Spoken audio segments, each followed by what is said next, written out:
welcome everyone to this McCormick County Council meeting this May the 20th of 2025.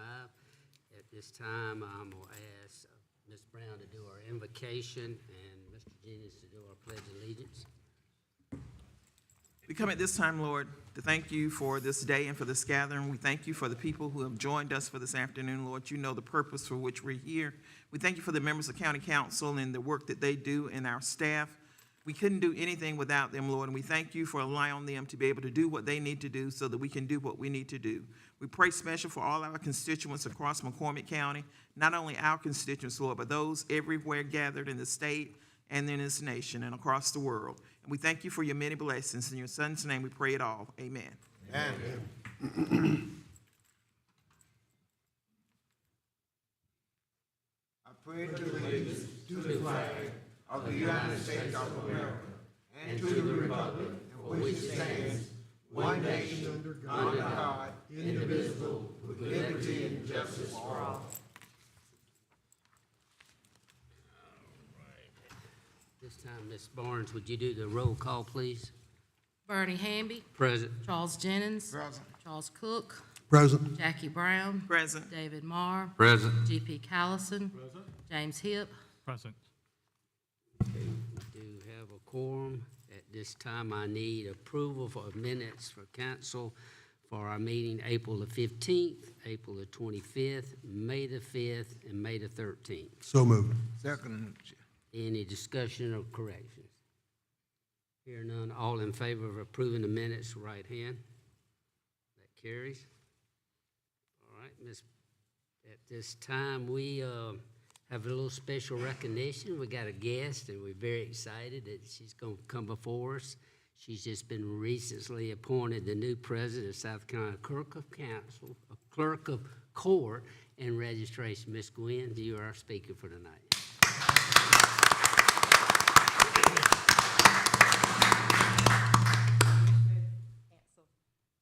I am Gwen Childs, and I do serve as the Clerk of Court in the Register of Deeds here in McCormick County.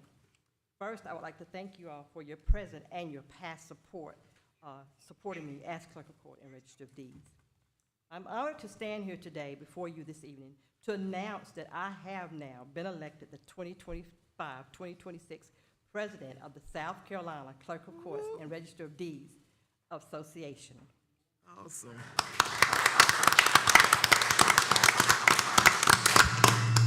I'm telling you this for two reasons.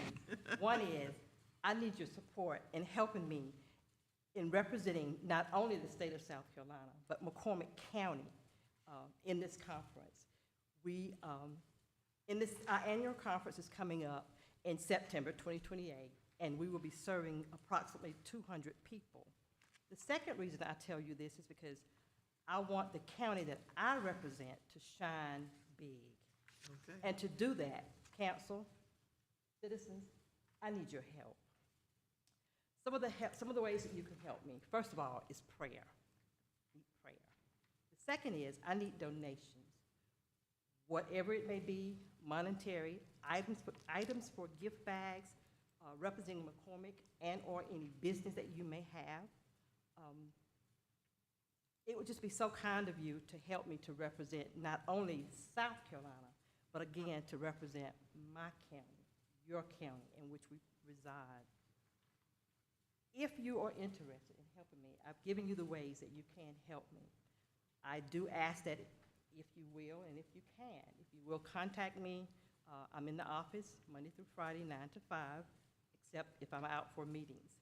Other than that, I did bring with me some business cards tonight, my cards, that I will be glad to leave outside here, the door. So if anyone would like to have one, to contact me by email or by phone, if you can assist me or help me anyway, again, in recognizing not only the state of South Carolina, but representing, again, my county.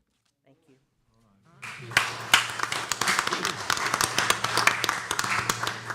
Ms. Childs, thank you very much, and I know you'll do a great job. That smile of yours goes everywhere you go, so you will represent McCormick very well with that smile. We thank you for that. And so just contact you if they want to make donations, and you can inform the public how to do that. Thank you very much. At this time, Ms. Barnes, do we have anyone that signed up for public comment period? Yes. Byron Thompson.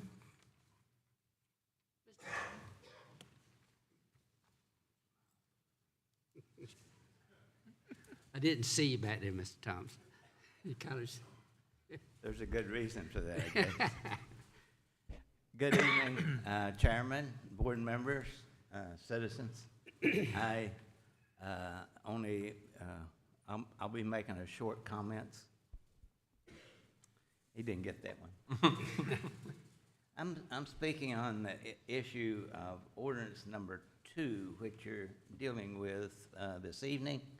And this is a minor item, but it is an item that's been a concern of mine because of my work in the community and repairing irrigation jobs throughout the area.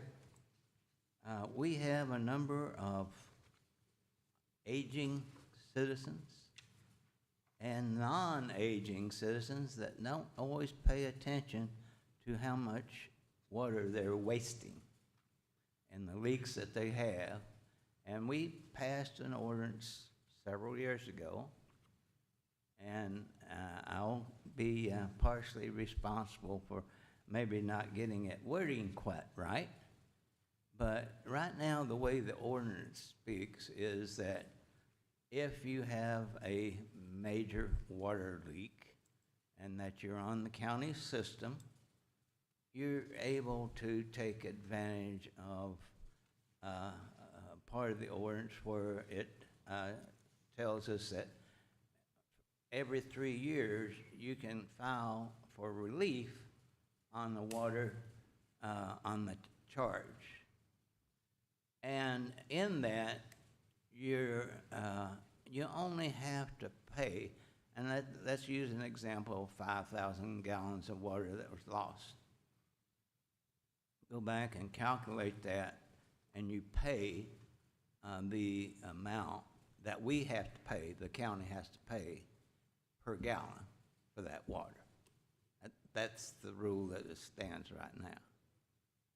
The item that was lost and what I thought we had clear was that you would not be responsible for the sewer, because that water never entered the home, therefore never entered the sewage system and was not treated, needed to be treated, didn't ever enter.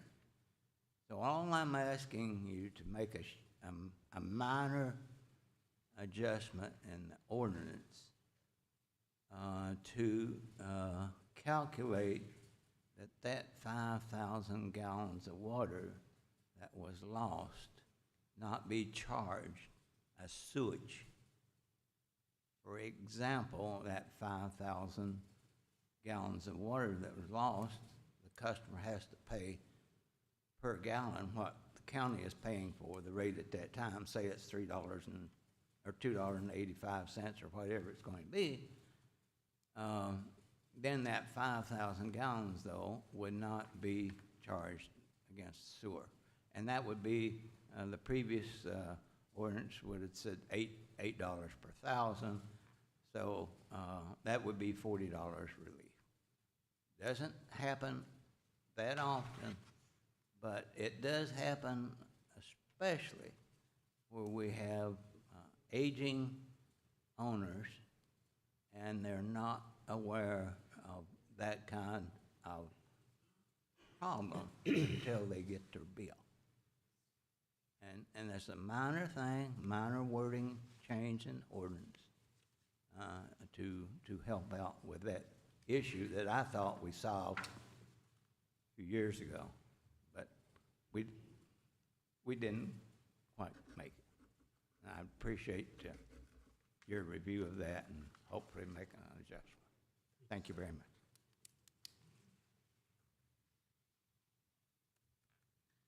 Matthew Searles.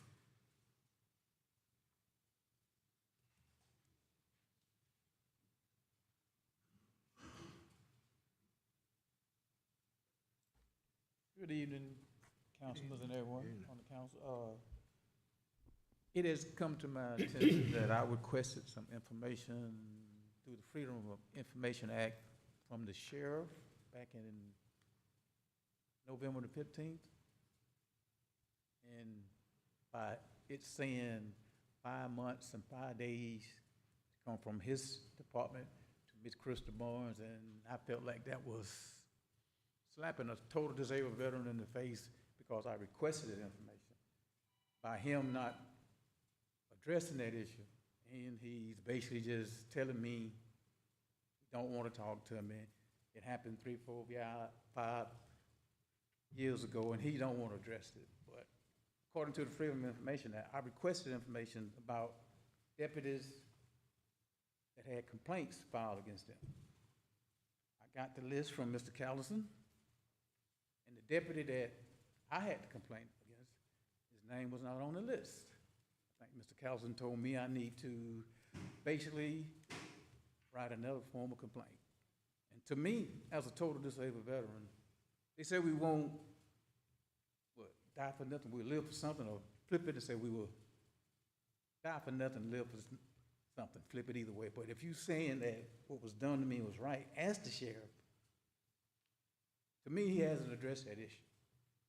So if his name was not on the list as a formal complaint against him, Mr. Callison gave me the list, I looked at it. Deputy's name was not on the list, and I'm supposedly, SLED is supposed to be investigating the McCormick Sheriff's Department as we speak. As a total disabled veteran, I won't lie to you to get what I want. I'd rather tell you the truth and say, Mr. Cox, this what happened. And the only thing he is basically saying, ain't crap that the old sheriff said. Mr. Searle, you need to get you a lawyer. What I need to get a lawyer for? I told you the truth. But if you don't believe what I said was done to me as a total disabled veteran, you go from putting your finger in my face and lying to me, conversation is over. So if you address that issue and say, oh, Mr. Searles, it happened 4 or 5 years ago, but it hasn't been addressed. So the formal complaint, I made copies of it. I faxed a copy to SLED, because I'm thinking Captain Jones and Chief Kill. Captain Jones called me back, but I don't think Chief called me back. I hand-delivered it to Judge Patty at the magistrate's office, and when I say, wait a minute, it never left his office. You can ask Ms. Krista Barnes. I brought the paperwork to her attention, but if you say what was done to me was right, I still question that. But as a total disabled veteran, I don't trust him. But when you say 3, 4, 5 years ago, but I did get a letter from Captain Jones, Mr. Searles, we're sorry for the unprofessionalism and rudeness of the McCormick Sheriff's Department. And guess what I told him? Send the old sheriff a copy of that when you send me one. But to make sure the old sheriff did get that letter, it was dated 2021. I took him a copy to make sure he had it. But I'm saying, why would you look at me any differently when I'm telling you the truth? So what are you doing in my face? I can see that. What are the young deputies doing now to demand respect from the citizens in McCormick County? It's a two-way street now. Why am I supposed to respect you when you disrespect me? I'm a total disabled veteran. I ain't gonna lie to you to get what I want. I work for everything. I think I've earned everything. I don't want your respect, but I will try to earn yours. And God bless America. Thank you, sir.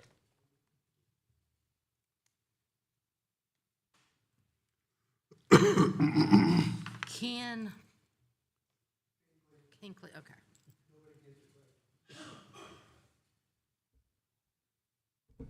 Council members, chairman, council members, fellow citizens.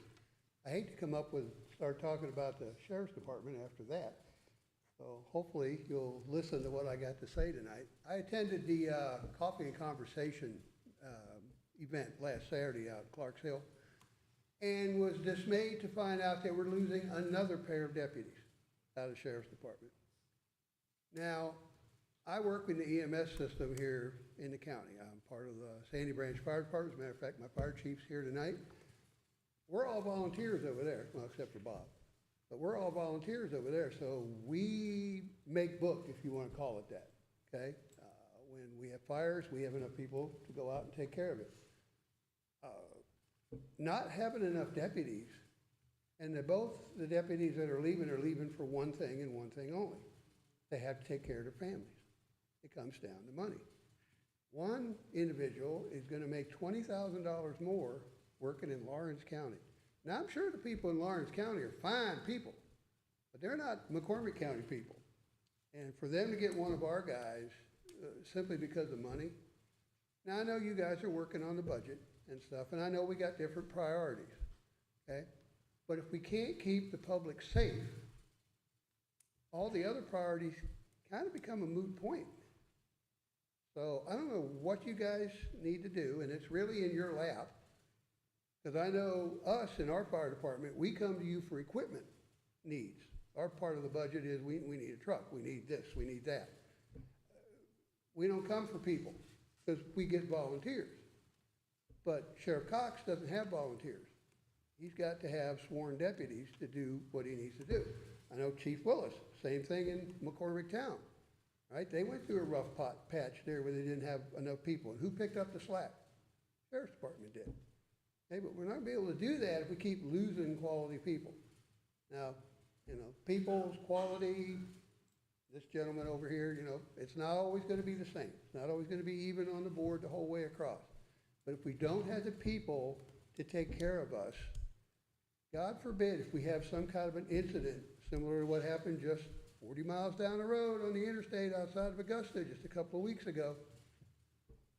We don't live in safe times here. We need each other and we need our sheriff's department. We need our EMS folks, okay?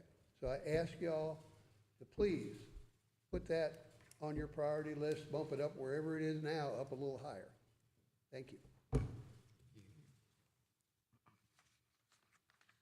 Mark Hopen.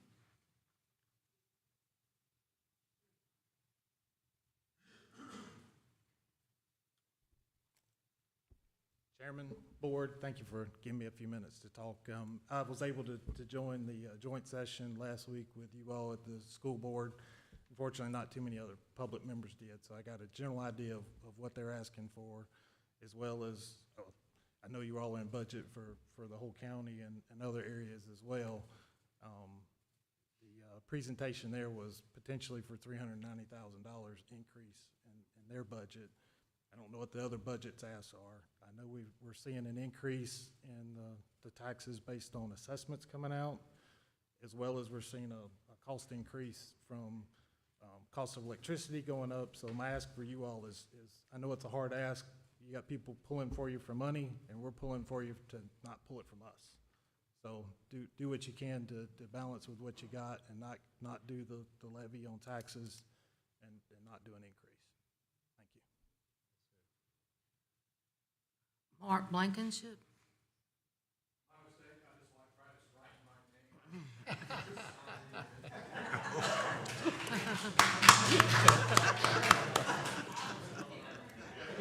P. Ferdinand.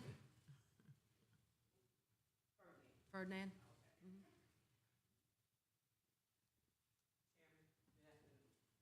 My name is Patricia Ferdinand, and I'm bringing you this flyer to let you know that the Mental Health Association will be having their annual cook-off day. And so they asked me to come out here to ensure that everyone from the council would come. The tickets are $15, and it's from 6 to 8, and it's going to be at the MEM Center. And so we're just requesting your patience, your presence, I said patience. We're requesting that you attend. Okay, and that's basically all I needed to say, and I will leave one of these over here. Thank you. You forgot to tell them about the ice cream if they want ice cream. Bernie's ice cream. And May is Mental Health Month, so that's why we have it every year in May. And there will be plenty of celebrities in this town, and Bernie will probably end up with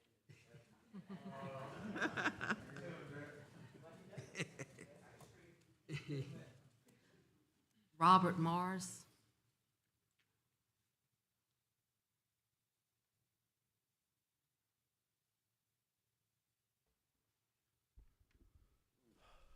Good morning, good evening, I should say. Good evening. I'm here tonight as the chief of Sandy Branch Fire Department and all as well as a concerned citizen to express total dissatisfaction with the previous administration and this one on certain topics. Over 6 months ago, the majority of voters in this county that we call home voted to add 1 penny sales tax to every item purchased in McCormick County so that we may fund projects that otherwise would not be able to be funded. Based on past history, when the previous penny sales tax referendum passed, you would have thought county administration would have learned their lesson that you don't wait until the money is here before you start funding projects. What happened last time is due to inflation, we ended up spending millions of dollars more to fund those projects than originally anticipated due to the delay. Why the previous council and administrator did not have funding plans already in place in case, as expected, the penny sales tax would pass. Why are we still sitting here 6 months later after the tax is passed and yet still have no plan on how or when we are going to distribute these funds? Why do we have over $1.6 million left over from the previous tax, which is enough to fund the top 3 priority items on the list that the voters passed, and it's just sitting there being unused? The number 1 priority on this list is the upgrade to the county's emergency communication system, an item that's been overdue for years. This should be a serious concern to any resident who may have to rely on the timely response of fire, EMS, or law enforcement. There are many areas in the county where emergency services personnel are unable to reach 911 dispatch on their handheld radios, in many places where mobile radio reception is poor to non-existent. A serious safety issue for those who respond to calls, as well as the citizens whose lives may depend on clear and complete radio communications. This is an item that never should have been left to the whims of the voters on a penny sales tax referendum. It should have been a top priority of county administration years ago. Alas, the administration felt it was more important to float a bond that no taxpayer voted for to put another $5+ million into the ill-conceived MIM Center project. As it should have done months ago, we, and I speak for many in the fire, EMS, and law enforcement services, as well as many concerned citizens that have spoken to me, we're asking county council to do what it should have been done months ago and implement a plan to fund these approved projects concurrently if possible. And if that's not going to take, if that's going to take another 6, 8, 9 months, please at least fund the top 3 priority items that the voters listed with the $1.6 million that's sitting there doing nothing. It's not the best solution, but it's a step in the right direction. There should be no higher priority for county council than the health, safety, and well-being of the citizens they serve and those who protect them. Thank you.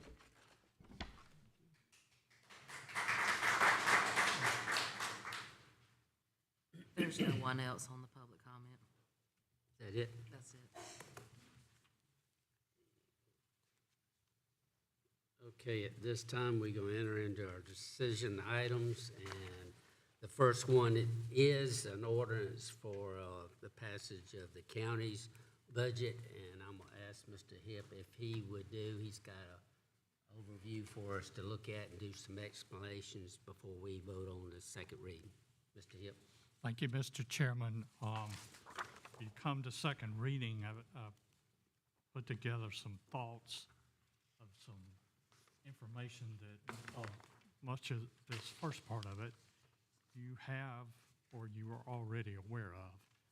We actually began this process in January, and you since then have held 3 work sessions related to this fiscal year budget. In February, our department directors were asked to present their budget request for the year, and then since then, our finance director, our department directors, and I, as well as your guidance in these workshops, have put together a budget that I'm recommending this evening for fiscal year 25-26. When you received the audit in December, you saw that for that year, the actual revenues exceeded actual expenses in the general fund by over $780,000. And that, coupled with previous fiscal responsible actions, increased the fund balance of the county's general fund to 7.1, almost $7.2 million. And currently, in the current year, as of our report that David Leathers provided to us for the period ending April 30, which obviously is with 2 months left in the fiscal year, or 83% of the current fiscal year, our revenues absent fund balance appropriated are at 91% of budget. Our expenditures are at 81% of budget. On that course, our fund balance that would be needed to date to balance would be $1.2 million, and that would leave $1.8 million to get to the fund balance you appropriated to balance that budget of $3.28 million. We do, however, have concerns relative to our cash flow. What happens with local governments, there are two significant things that impact cash flow, and that is that we collect almost 70% of what our general fund revenues are. We collect those in a 2-month period of December and January. And then our expenditures, 60%, and this is not unusual for local governments at all, but in the neighborhood of 60% of our expenditures are for personnel. So every other week, we have payroll to meet. So the cash flow is affected in those ways. So I think as I entered this budget and listening to your conversations and talking with David, I think we do need to be cautious about looking at that $7.2 million figure and the potential appropriation of it or expenditure of any existing fund balance. So I've tried to develop a budget that limits that expenditure of fund balance to balance a budget. As has been suggested here already tonight, this is a reassessment year. The notices of reassessment went out today. 11,000 notices. We have, Mr. Jim, could you yeah, talk right now? excuse me, 11,000 notices, and we have about 13,000 properties. The other that the notices didn't go out on are exempt from property tax for statutory reasons. So one of the mandates that we look at in developing a budget in a reassessment year is what is referred to as rollback. That's not an easy word to explain or understand. I call it revenue neutral, in that the General Assembly in Act 388 suggest that local governments in a reassessment year look at their tax millage rate as being neutral, but for the growth, the natural growth. So natural growth is new construction, renovations, additions, sales. Those kind of things influence our natural growth, and fortunately for us, we have a nice level of growth in this county, and it does have a positive effect on our budget. those are some of the factors that I tried to look at, or we tried to look at as we went into this budget. So you have the PowerPoint here. The first slide shows that with our reassessment, our projected value per meal at the 95% collection rate is $55,785. The current value at the 100% collection rate is $52,991. So that is an increase per meal of almost $2,800. And then we, of course, collect on other properties. So our projected property tax comes to almost $7.7 million. The other thing that Act 388 allows and permits is what's called CPI plus growth, or the Consumer Price Index plus your population growth. The information provided to us from the state is the CPI is 2.95 and the growth is 2.01 for a total of 4.96.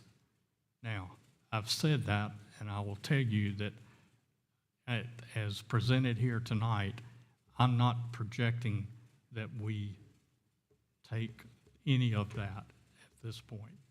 You don't have to take all of it, or you don't have to take any of it. It's permissible, and as we proceed to third reading and adoption, you may find you want to look at that.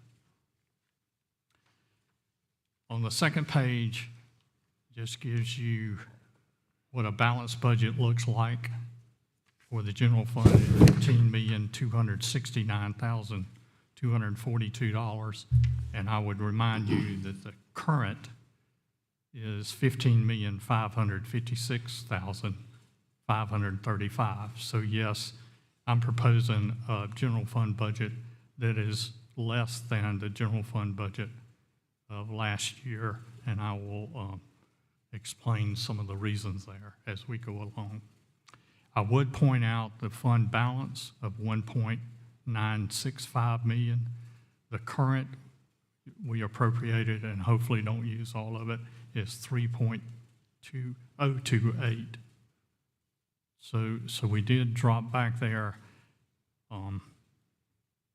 I wished we could do more than that, but to balance the needs, I think that's appropriate as to where we are.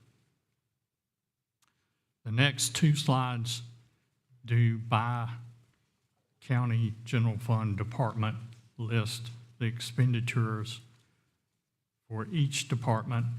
You have a detail that backs this up. You were, at your work session, you were given the detail that backs all of this up. I will say that from your work session that some of these department numbers have changed based on your input in the work session, and some areas that I essentially cleaned up based on some of your observations. Of course, it does balance, the expenditures do balance the revenue at $15,269,242. As we entered into the budget, you asked me to give you a sense of what I saw as options that you would have from the recommended budget that I've put together. So items that are included in this budget are a 2.5% cost of living increase for employees, for county employees. That would be across the board. In addition to that, for certified law enforcement officers in the Sheriff's Department, there's a 2.5% pay step increase for our officers there. We are moving, in this recommended budget, moving the courthouse security direct with the Sheriff's Department. That would replace a current contract security that we have. As you heard in your work sessions, we're going to have to replace the elevator at the courthouse. We have funded some staffing changes that were recommended by the Board of Elections. What we will do there is go to one full-time director and one part-time clerk. We funded the reporting software for the fire departments, and we funded financial software for the county's finance operations. In doing some of this, we are looking at increases in our ambulance and EMS charges. Our current charge scheduled to date does not get us full reimbursement for what's Medicare and Medicaid. We have been notified of increases in our tipping fees. So the solid waste fee is recommended to increase to $100. We're recommending increases for the Dorn Boating and Fishing Center. And then, as I said, we're also recommending a fund balance appropriation. And since our dollar amounts have increased the statutory, above the statutory limits, we need to change the way we're doing our accommodations tax. The statute requires that we now have a separate fund for accommodations tax. So that is one of the reasons that you can see a reduction in total expenditures in the general fund, because we've carved out the total accommodations tax, and I'll have the detail of it here in a minute. Items that are not included but had been suggested for consideration on the expenditure side, there are no new positions other than that I recognized earlier as the courthouse security. There are no promotions or title changes. There's no change to the finance director position, and there are no new vehicles. And then I'll point out again that we may want to look at CPI and growth as permitted by Act 388. I suggest that we do develop a fund balance policy, work with our internal folks, our treasurer, our finance director, and also our external auditor when they look at our books and develop a policy for our fund balance. As we mentioned with one of our work sessions, a water and sewer rate study is in order at this time. The last water rate increase we've had was 8 years ago. There's no recommended water rate increase in this budget. However, there is pressure because we are wholesale providers of water and sewer are apparently going to increase what they charge us. So we may have to come back to that. Also in the budget, I have not attempted to budget revenues from FEMA and South Carolina Emergency Management Division reimbursements for our cost from Helene, and you all know that was a driver of some of our budgetary pressures and cost for the current year. We properly filed all of the requests. They've been back twice to review our request, but I can't tell you because they can't tell us how much or when. So we'll continue to work with them as best we can. From the general fund, you move to the water and sewer fund, and essentially the expenses there are budgeted at $5,096,091, and the revenues cover those expenses. And the next 2 pages will give you the detail of the operations there. And then the last page is what I mentioned before, the accommodations tax. As the statute provides, your ordinance has a separate section that sets up this as a separate account. And the other thing that the statute provides is that you appoint a 7-member committee to look at these requests and make recommendations to you going forward. So annually, they would look at requests for the proper use of the accommodations tax and make requests.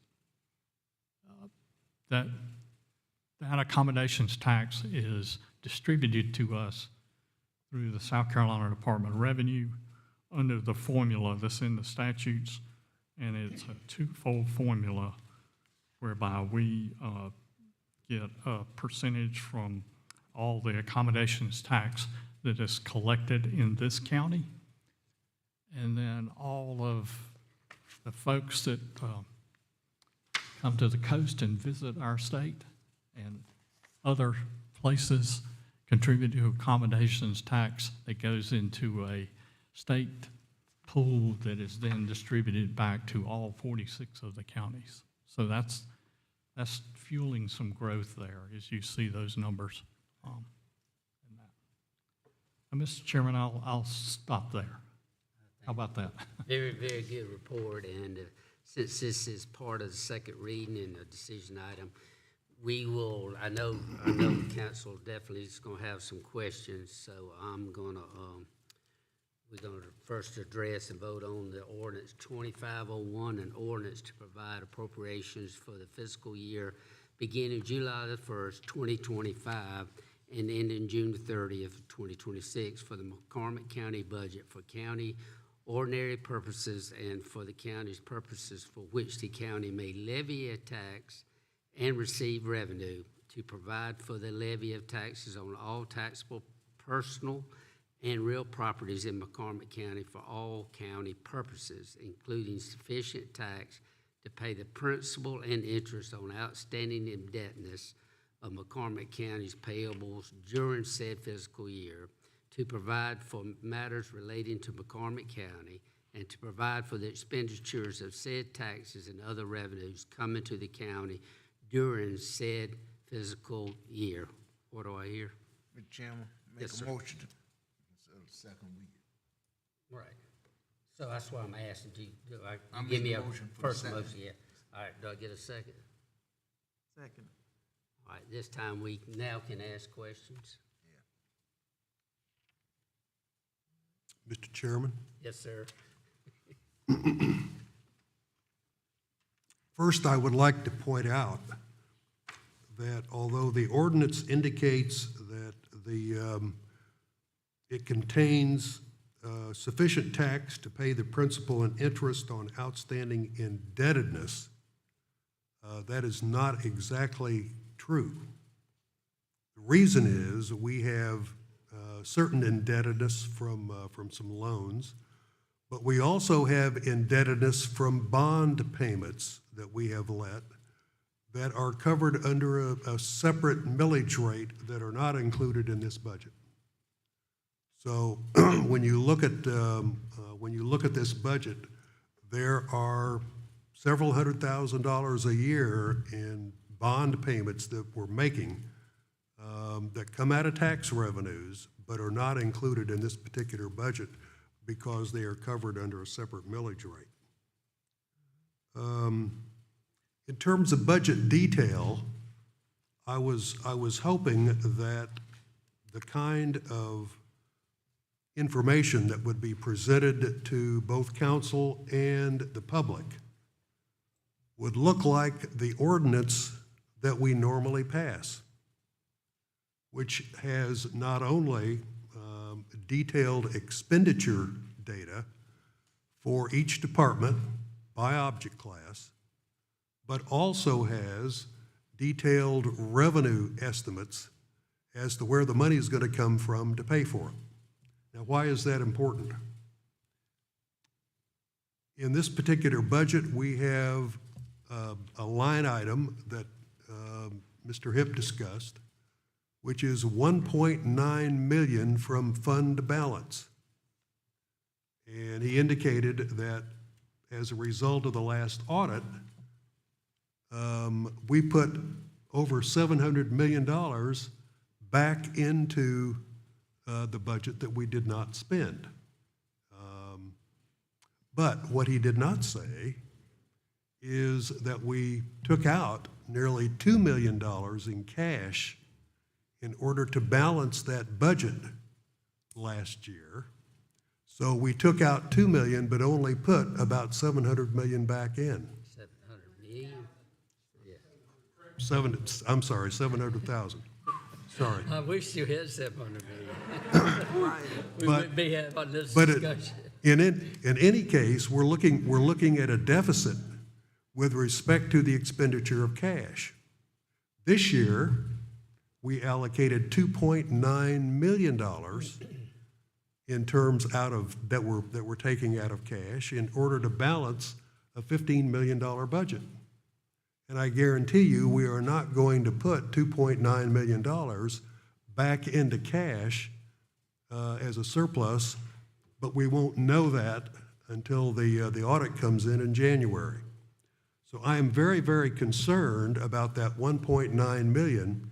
We have essentially run our cash balances down to the point where we probably can't cover all of our expenses until we start getting money in January. And if that's the case, then we may have to borrow money to cover our expenses until the tax revenues start rolling in. That is a concern to me. I've raised the question as to where that $1.9 million that is used to balance this budget is coming from. And I don't have a good answer as of yet. And that is very much of concern to me. So I think the budget that is presented to us and to the public for your review, because there's going to be a public hearing, you're going to come and have the opportunity to comment on our budget, but you need information, and what we have in terms of this proposal is probably not sufficient to give you the kind of information you need to make the kind of comments that you may want to make. And second, I think we have a significant problem with respect to the use of fund balances in order to balance our budget with not knowing where those revenues are going to come from to balance those expenditures. So those are my comments at this time, Mr. Hamby. Thank you, Mr. Cook. Anyone else? Mr. Chairman? Yes, ma'am. To echo what Mr. Cook has said, is probably some pieces, parts, and truth and speculations. We don't know exactly because we haven't gotten a good answer about the fund balance. We do know what happened with the audit last year, and if the audit is correct, and we believe it is, if there's $7.8 million that was listed in the fund balance, and we haven't expended more than $3 million, then there should be $4 million left to do the 1.9 that's proposed for this year. I think Mr. Hitt and Mr. Leathers, our finance director, have worked together to try to get the information as close to accurate as possible. We still don't know exactly what the state legislature is going to do in terms of funding. There's a possibility there of funds that we will receive that are not part of the current budget. And while we all may have some questions about the budget, I do not believe that our staff have gave us any information that is false information. I would recommend that we go ahead at second reading.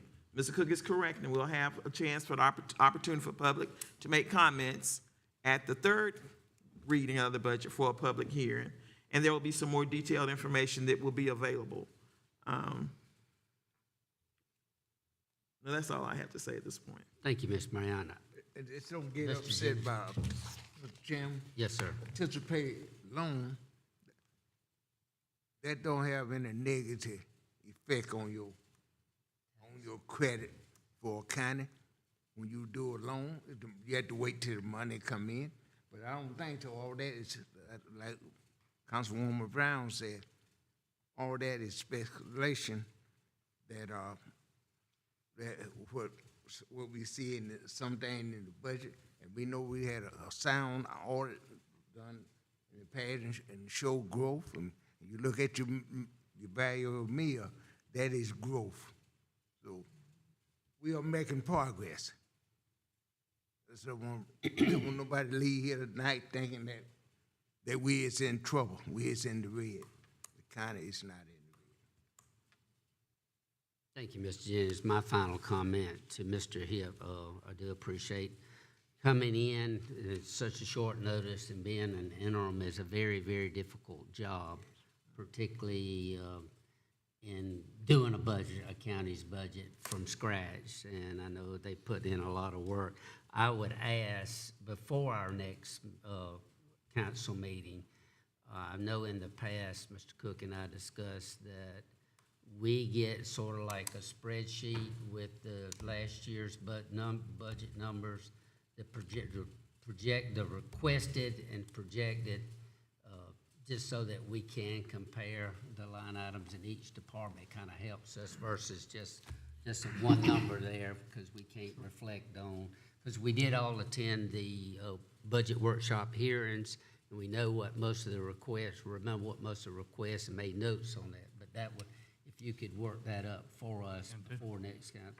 And if council, once we get that, if you see where we need to call another budget workshop as we did last Tuesday, I won't hesitate to line that up so we can answer these questions, because there is some unknowns and some uncertainties that we're concerned about, and so we want to do the right thing and fund as much as possible. So good discussion. At this time, I'm going to call for a vote for second reading with the numbers that have been presented. All in favor, right hand. Got one opposed? One opposed. One opposed. Okay. Thank you very much. At this time, we'll go to ordinance 2502, an ordinance to raise revenues, set rates, make appropriations, and adopt a budget for the county of McCormick Water and Sewer Department, South Carolina, for fiscal year beginning July the 1st, 2025, and ending June 30th of 2026. This is also a second reading, what I hear. So move, Mr. Chair. Second. Got a first and second. Any discussion? Mr. Cook, I know you got some information to pass on. Yeah, I do. I don't know why I always have to be the bearer of bad news. Because you love it. Love is a different term than I would have used. Yeah, but. The Commission of Public Works, the town of McCormick, met at 4 o'clock this afternoon and passed not only their operating budget, but passed along increased water and sewer rates that will be passed along to us that we will have to cover in some way. They're looking at a 10% increase in sewage treatment fees and an 8% wholesale increase in water costs. Now, having said that, that doesn't necessarily mean that entire cost is going to get passed along to our water and sewer customers. We do have some fund balances. There are some other things that we need to consider, but we will probably have some kind of rate increases based on the rate increases that we're getting from CPW. Having said that, we still do not know what kind of rate increases we may get from Calhoun Falls. And we know they are having budget difficulties, and so we're certainly hoping that those difficulties will be ironed out and that we will know prior to the third reading of this ordinance whether or not we'll get any rate increases from Calhoun Falls. So we'll just have to wait and see. But there's no question that we'll have to make some adjustments to the figures that are in this. But how those adjustments are made, to what extent, we don't have good answers as of yet. Thank you, Mr. Cook. Anyone else? I've got, I would also like to support the recommended change that Mr. Thompson has recommended. I think it would be a very worthy change if we have water leaks that we can identify and document with bills, repairs, and so on and so forth.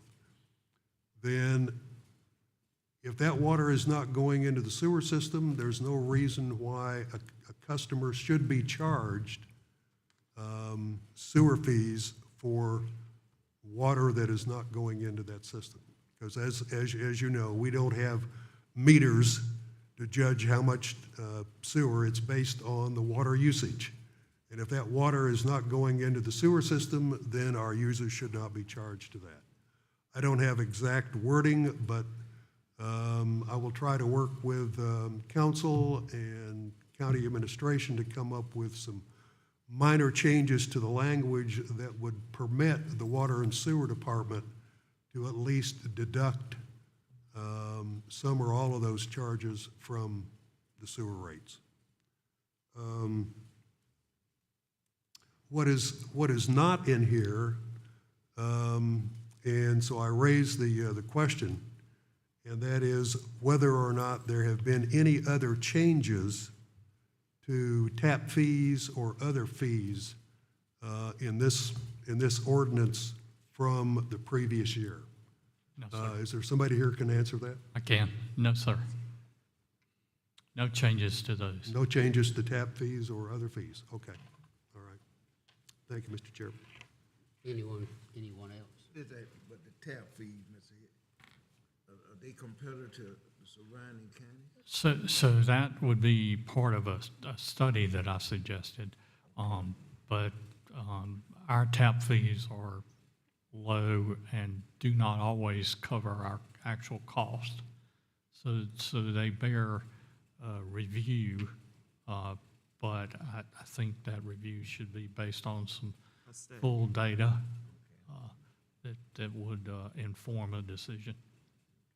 Yes, sir, Mr. Jennings. My comment is also along those same lines. At our workshop meeting with them last week, we discussed that, and we basically don't break even on the labor and parts and material, and it's very cheap. But they didn't recommend making any increase without some sort of study to look at all our fees and all our prices for water and sewer. But as Mr. Cook said, that fund balance is strong. We hate to use the fund balance word when we don't know where the county's fund balance is, but we do know there's a very strong fund balance in the water and sewer. So, And Mr. Chairman? yes, ma'am.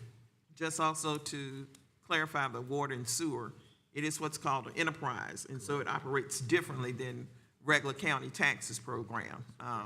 The fees that are charged are the fees that are used to fully fund water and sewer. And because, as Ms. Cook said, they just met this afternoon, so the administrator and the finance director have not had an opportunity to get together to update this information that's here. And we don't know exactly what the impact will be locally. It may be Minimal. very minimal. They may change their mind between now and June the 30th. Yeah, and maybe y'all can talk to them and say, look, don't do that. That's right. But we do know that Calhoun Falls is in trouble, and because we do get a large percentage of our water from them, that may definitely have an impact on what we end up having to do with the water. So if you could spread that particular thing, Calhoun Falls, everybody's been reading about them in the paper and know what's going on there. And we are their biggest customer for their water and sewer department. And unless Abbeville or county does something differently, we don't know. So just kind of be aware of that, keep it in the back of your mind as we go through the rest of this budgeting process, and help us spread information that's accurate information and that really takes into account fully all of the various variables that make up a budget. Much like your budget at home, sometimes it changes. You might get a few extra dollars here, have a few extra expenses there, and you have to monitor and adjust. And there's an opportunity for county council to do that with this budget. Even if we pass it on third reading and we come back later, there's some changes that need to be made, we can certainly do that. Statute allows for that. Yes. So, we're not stuck. No. with whatever we pass. If we need to make changes and adjustments, we certainly have the opportunity to do that. Correct. Thank That's you. all. Thank you, ma'am. My final comment would be, you heard her mention that we're the largest customer for Calhoun Falls, also for CPW. And to sit here, it's very hard not to have any representation on either one of those boards. So we, the citizens of McCormick County, beside the town, are at their mercy, both of them, both municipals. So most people don't realize that. So I always say if there's any kind of rate increases or price increases, go after them. Because we don't make that decision, they do. So anyway, I appreciate the great comments. At this time, I need a vote for second reading of the water and sewer. All in favor, right hand. It carries. Thank you very much. This time, we're going to address ordinance 2503 and order 2503, an ordinance to raise revenue, make appropriations, and adopt a budget for Savannah Lake Special Tax District for fiscal year beginning July the 1st, 2025, and ending June the 30th, 2026, and provide for the levy and collection of taxes necessary to meet all budget requirements except as provided for by other revenue sources. What do I hear? So moved. Second. Got a first and second. Any discussion? Mr. Chairman, Yes, sir.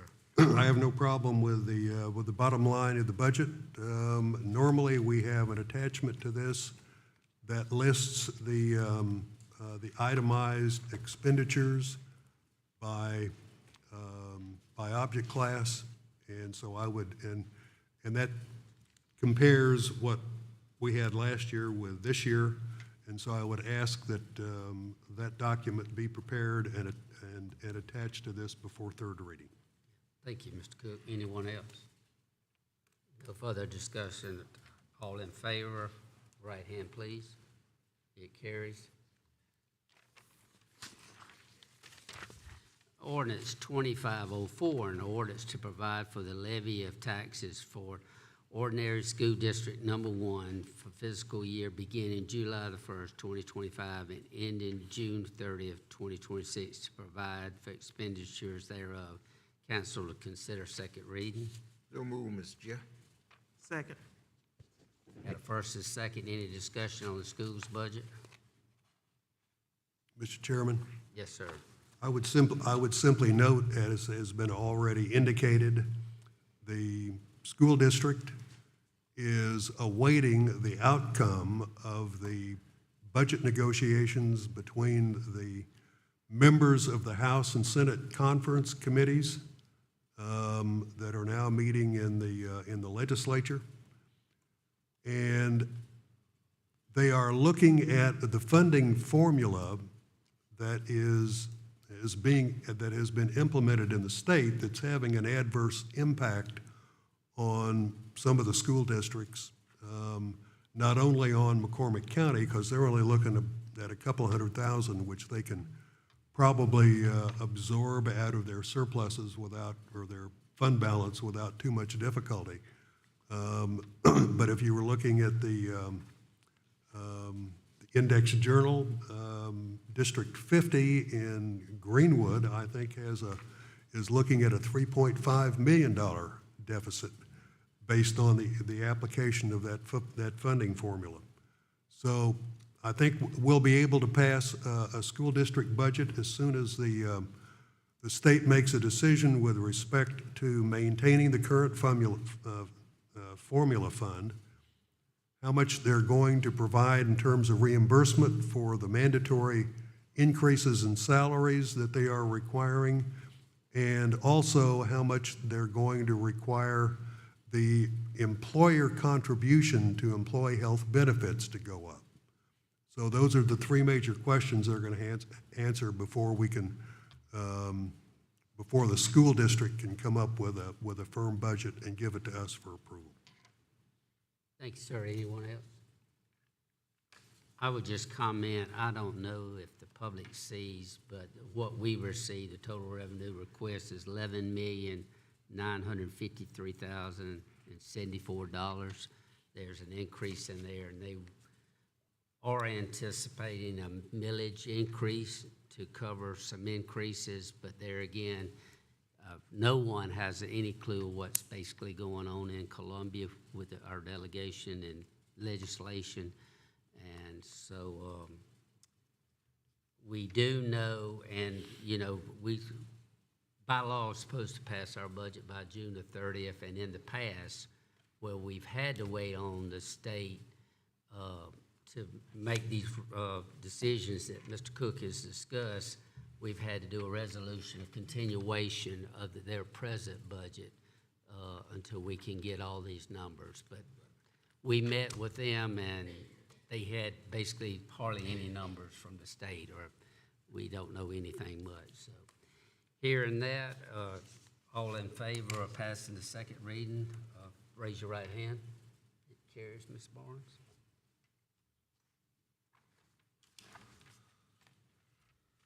Uh, 1224, resolution. I wish Mr. Morris had not left because we got shot at pretty good, but we have before us the document that's going to answer a lot of the questions that he presented. So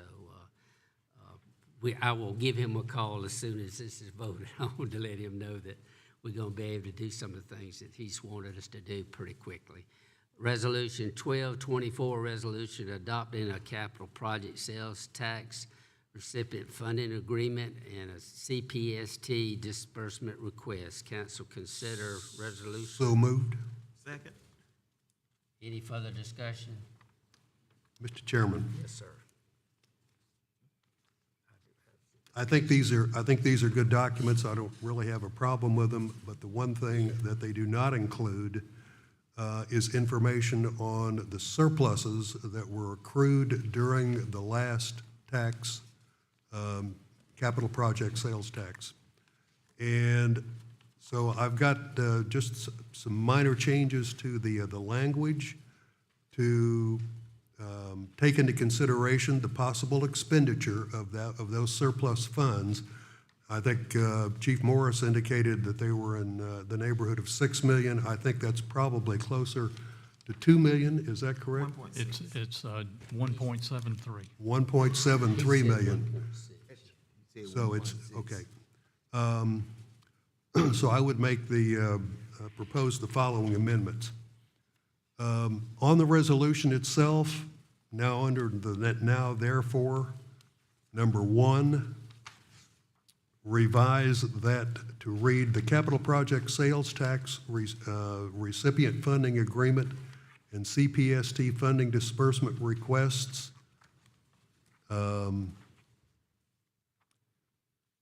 are adopted as amended to serve as guidelines for the distribution of CPST funds.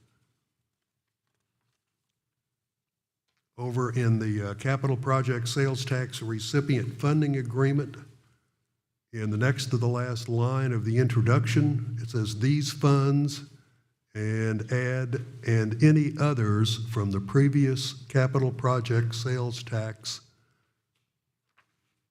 tax collections must be used to fund the specific project approved by the voters. And finally, over under the recipient funding agreement, after the first sentence that says the funding of these projects is dependent on the collection of the capital project sales tax, add and available revenues from the previous CPST. And I think that's it, those three. You made that in form of a motion to make Yes. those adjustments to the resolution. Yes, Mr. Chairman. Do I get a second on his to amend? Basically, what he's wanting to document is that we do have carryover monies. It's probably more than 1.6 because we have not received the final. Have we received the The final? numbers I have are 1.73 and then some change. 173 is it, okay, so that was left over from the last 7 years' projects, and Mr. Cook wants to document in our resolution that that money is being carried over, which it has to be, because it's regulated by state. It's automatic, that law. I know, but That law, we not gonna be up here breaking the law, so we don't have to go in all those kind of little details. it's, Mr. Callis, could you comment? I mean, there's no objection to that amendment at all. Either way, I mean, it's, it is what it is. We have money left over, and that will be used first. And also, remind council that on the new capital project sales tax, we have not received any funding from the Department of Revenue. It did not go into effect until, when was that, May 1st? It started May 1st. The county does not even receive a distribution until 4 months on a quarterly basis. So no money has been received because none has been collected. It's just now started to collect. But that other money, the leftover from the previous, is available to be used to fund those projects in the order listed. This is a guideline to give us some control really over the funding of it and the accountability of using those funds to make sure it's used in a proper manner. That's correct. And have some control over it. So no problem with the amendment. We've got an amendment. Do I have a second? I'll second it. Got a first and second. Any further discussion? If I may, just so that we will have clarity. Everybody knows it rolls over, but if we put it in the records and it's written, then we'll have a record of it actually happening, and that's part of transparency that we talk about. We want to try to do more of. No problem. Anyone else? All right. Could I get a vote on, with your right hand on the amendment changes? Yes. Okay, it carries. So now I need a motion for, what's that number on that one? 1220. Approving. 24. Approve it as a. Yeah, 1224 is amended. Mr. Chairman, I move that we approve the resolution as amended. Resolution 1224. Thank you, ma'am. Second the motion. Got a first and second. Any further discussion? Mr. Chairman, you asked me to give you some numbers or some discussion relative to how we would move forward with the funding of these projects in the priority orders. Do you wish to discuss that at this point? Yeah, I was actually had meant to bring that up myself just for the public. I know we haven't exactly voted on it, how we want to do it, but just for public information, with the carryover monies at 1.7 million, we plan to, and we've discussed that we'll do the probably whatever the 1.7 will cover immediately. I think it's up to like the first four items on the project list, which will get Mr. Morris's ladder truck. It'll get our new telecommunication system in. It'll get a burn building in, and whatever the fourth one. So I'm a little more optimistic than you are. Okay. So our last quarter, most recent quarter distribution was $280,000. And the way this works with the Department of Revenue, Mr. Callison outlined, we get quarterly payments. Well, since we had a capital penny in place, those quarterly payments stay on the same schedule. So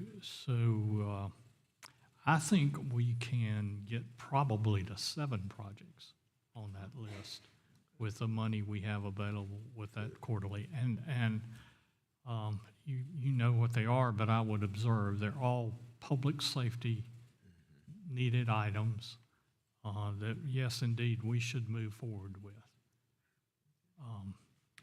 If we do that, then this summer, I think you can look at whether it's prudent then to issue bonds for what would be essentially $5 to $5.3 million. The voters approved the issuance of bonds and gave you the option of doing so. So if you wanted to fund then the remaining, let's say, 10 projects, or at one time instead of over the period of the 7 years. I mean, the other side of that debate is doing it pay as you go, and you don't have to pay the debt service. So you've got to evaluate that, obviously. But I think you will be in position to have a good, thorough evaluation of that. I would remind you, it's not a one-shot. Everything is 3 readings and a public hearing. Correct. And public participation, so don't think of it as, well, we can pick up on it and do it in June. It doesn't quite work like that, but I do think we can move forward with those possibly 7 projects, and that's my optimism. Yes, sir. I'm I okay was with this. going to say the very same thing that you and I had discussed, and we could pay up to the first 8 or 9 pay in cash, and we wouldn't have to borrow money. And then those last items that you mentioned are big-ticket items. The MoDOT Fire Department's $1 million and several $500,000 jobs, and we know, particularly with the MEM Center dragging it out so many years, the price so quadrupled because of just inflation. So within 6 to 8 months, council could make that decision to borrow that last amount, do a smaller bond, and go ahead and get those projects started. But no, I think we all in agreement to move forward with this resolution tonight. And the public's not seeing, Mr. Cook, I know you've reviewed it, but there is a lot of accountability and transparency in the process for the people, that recipients, rules and regulations that they got to follow, so that when we do have, the state will audit us, and we have to have all those expenditures has to come through the county. And so we need good paper trails, receipts, checks. He named all the stuff in our packet that'll be shared with those that are the nonprofits that'll be receiving the money, even the fire departments. So you have to go through the same process. But anyway, no, we're very excited of, like I say, I hate Mr. Morrison's not here to. Oh, did you? Tell him to come back and tell me he didn't mean all the hard. No, I'm just kidding. Mr. Thank you very much. Mr. Chairman, Yes, one, sir. just a quick comment and a question. I certainly support the effort to try to get this out of the way as quickly as possible to avoid a reduction in the effectiveness of the funding based on inflation. So whatever we can do to get these projects funded quickly, I think is much to our advantage. The question is, I would direct it to Mr. Warner, since the airport funding is at the end of the list and won't get funded till the end. And I know that some of those funds are going to be used for matching the grants that we're getting from the state. The question is any delay that we do waiting for accruals to come in going to interfere with our ability to pay any matching requirements that we may have for the airport?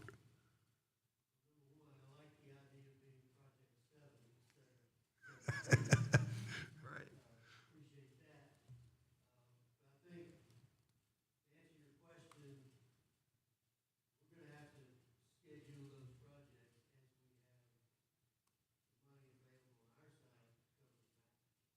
Okay.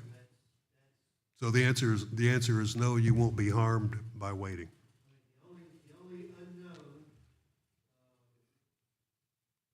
goes back to our friends in Columbia. What might they do? They're already trying to do 2 sessions in a row. The road, one of the continuing The provisos. recurring revenue funding streams that Arizona uses to fund the grant. Yeah. So that worries me more, that we may lose funding. At the state level. Of course, if we do that, we don't have to worry about the match. That's true, but I think what realistically will happen, based on what we're hearing from the Aeronautics Commission meetings, and we've been fortunate in the last half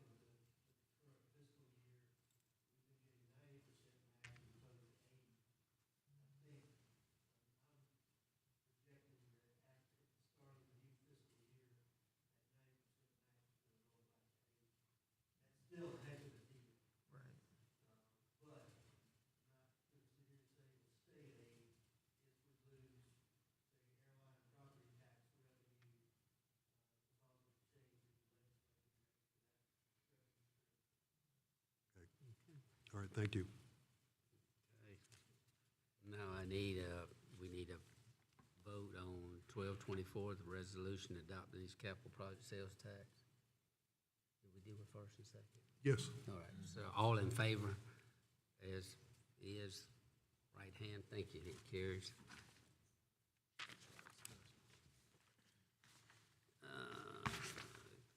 Item number 6, council to consider authorize administrator to work with Upper Savannah Regional Council of Governments in development of and filing one of or more preliminary applications for funding of critical projects as prescribed by the Southeast Crescent Regional Commission for 2025 Economic Development and Infrastructure Grants Programs. So move, Mr. Chair. Second. Got a first and second, any discussion? Mr. Chairman, Yes, sir. I notice there's nothing in the package that we have that would explain that. And essentially, this simply indicates that council may consider authorizing the administrator to work with Upper Savannah Regional Council. Now, my question is, are we giving carte blanche authority to the county administrator to enter into agreements with the Upper Savannah COG on collaborating on those applications, or are we simply indicating that we will do that based on ad hoc submissions to council for approval? So this is a totally new grant opportunity.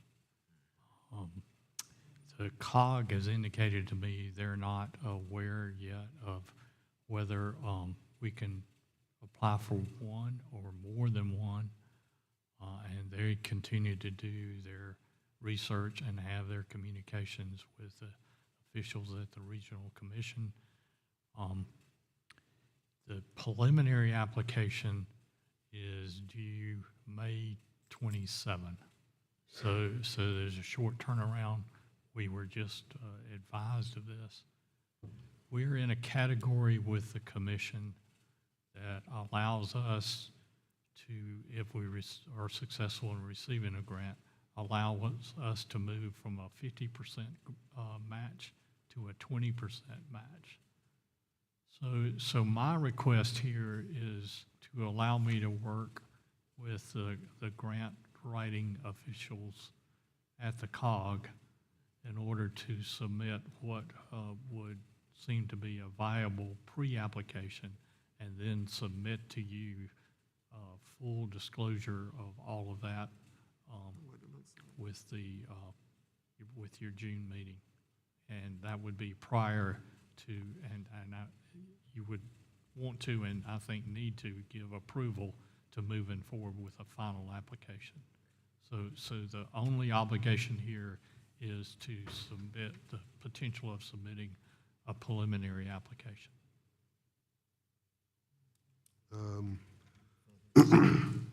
Do we need to amend that then, indicating that because this has multiples on here for the applications for funding of critical projects? Can we just add with the understanding that any final project applications will be presented to council for approval? Then I make that amendment. I propose that amendment. Get a motion to accept Mr. Cook's amendment. Is this request? Need a second? Mr. Chairman, Yes, ma'am. to me, it reads as if though it's just preliminary information and the council will be informed anyway. I don't know that we need to do anything any different, in my opinion. It doesn't say that. That's how I understood it when I read it, but, you know, we all have different interpretations of things. Mr. Chairman, Yes, sir. this is good for McCormick. And the reason why we're getting the 20% matching could be because McCormick County is still a distressed county. It's gonna mess things up so much. All right. So we do not amend this language, so we need to vote on this. Allowing, authorize administrator to work with Upper Savannah Cog. What I hear? Well, you call for the vote. Call for the vote. Call for the vote. Yeah. All in favor, right hand. I'm learning. All right, it carries. All right, this time, we got a few proclamations. This is a very important one. We're very pleased to announce this week is EMS Week, recognizing it, whereas emergency medical service are vital public service, and whereas the members of the emergency medical service team are ready to provide life-saving care to those in need 24 hours a day, 7 days a week, and whereas access to quality emergency care dramatically improves the survival and recovery rate of those who experience sudden illness or injury, and whereas emergency medical services fills health care gaps by providing important out-of-hospital care, including preventive medicine, follow-up care, and access to telemedicine, and whereas the emergency medical service system consists of first responders, emergency medical technicians, paramedics, emergency medical dispatchers, firefighters, police officers, educators, administrators, pre-hospital nurses, emergency physicians, trained members of the public, and others out of hospital medical care providers, and whereas the members of the emergency medical service team, whether career or volunteer, engage in thousands of hours of specialized training and continuing education to enhance their life-saving skills, and whereas McCormick County Emergency Services has a history of evolving to meet the needs of its residents, transitioning from all volunteer EMS staff before 1993 to a multidisciplinary emergency response organization by 2002. The EMS division now offers both basic and advanced care for medical and traumatic emergencies, serving a population that increases from approximately 10,000 to 30,000 during the summer months. And whereas it is appropriate to recognize the value and the accomplishments of emergency medical service provided by designating the Emergency Medical Service Week.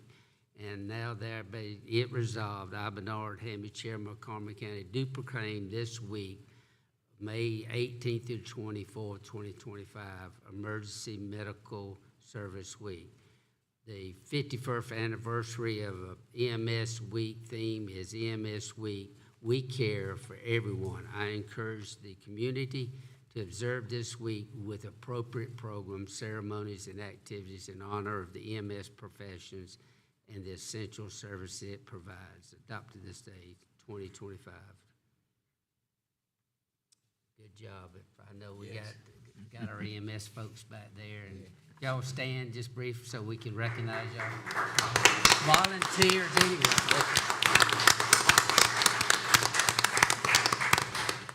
Yes. Do we have to vote on that? Yes. Okay. All right, so I need a motion to So moved. make this proclamation. Got a Second. first, second. Any discussion? Hear none, all in favor of this proclamation recognizing EMS Week, right hand, please. All right, we got a couple more. Mr. Chairman, Yes, sir. with respect to the other two proclamations, Right. I would recommend that we dispense with the reading of the whereases and simply skip to the now therefores. They long. I was gonna let Miss Brown read them. She's like a two. I can read it, it's no problem. She reads better than I do. But anyway, yeah, we're gonna look at recognizing fatherhood proclamation. Okay. Ms. I'll do Brown, the if now you therefore. wanna Yes, brief sir. me on all this reading. For the fatherhood proclamation, now therefore, we, the county council for McCormick County, South Carolina, do hereby proclaim the month of June 2025 as Elevate Fatherhood Month throughout our county and encourage all citizens in McCormick County, South Carolina, to express their gratitude for the fathers in their lives. This initiative aims to celebrate the significant contributions of fathers and to promote their active involvement in the lives of their children. Such involvement is essential for enhancing the well-being of young individuals, cultivating responsible citizens, and strengthening families and communities across our country. Adopted this 20th day of May 2025 for the month of June. Amen, and so moved. Second motion. I got a first, second, any discussion? Hearing none, all in favor of the proclamation? It carries. You did such an excellent job, you read a lot I'll get faster the than- next one too, You yes, get the sir. next one too. Men's Health Month. Now therefore, well, we need to do the last one. Whereas the centerpiece of Men's Health Month is National Men's Health Week, a special awareness period passed by Congress and signed into law by President Bill Clinton on May 31, 1994, and officially facilitated yearly by the efforts of Men's Health Network, and therefore, I, Bernard Hamby, I'm reading for him, Chairman of McCormick County Council, do hereby proclaim the week of June 9th through 15th as Men's Health Week in McCormick County, adopted this 20th day of May for June 2025. So move, Mr. Chair. Got a second? Second. Any discussion? Hearing none, all in favor? Thank you, Ms. Brown, you did an excellent job. Yes, sir, no problem. All right. Let's see. At this time, we are wrapping it up. Committee reports, Ms. Brown? Can't find my notes, but that's probably a good thing, because too many things that we did. May was a busy month after the April, council meeting.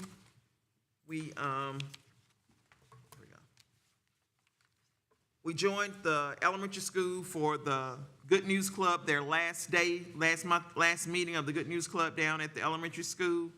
We attended the Department of Revenue millage training report that was held here at the county office building. We have several special called meetings since that time. We attended Upper Savannah Council of Governments meeting. We attended the South Carolina Department of Transportation meeting to talk about the Iron Horse Bridge Road for community input. And they left forms if people wanted to talk about that road, whether or not they agreed with closing the bridge or doing something different with it. And there were several opportunities kicked around, the possibility of making it a walking bridge only or something for only ATVs or bicycles to go on. But they're looking for more community input via the website. And they're gonna go out and do a survey on it to determine how strong it is or not, and whether or not, what needs to be done in order for it to be turned into the possibility of a walking trail or a bike only or ATV only trail. Attended the airport fly-in and close down, the Art and Ag weekend. We participated in the testing parade at the education complex. Attended the Day in Blue at the South Carolina Democratic Women's Conference this month. Small Business Expo, participated in that. Attended the joint meeting of the Board of Trustees with the school district and the county council. And I think that's all I got for them. Mr. Cook probably has a few more. Thank you. I did attend all of the county council meetings that we've had over a variety of issues. I attended the Joint County Council McCormick County School District budget meeting. We had some very good discussions there. I attended the CTC, the town council, the school board, the CPW, both CPW meetings, and the election board. I attended meetings at SLV with the county council and the POA representatives, the PAC meeting and the SLV board meeting.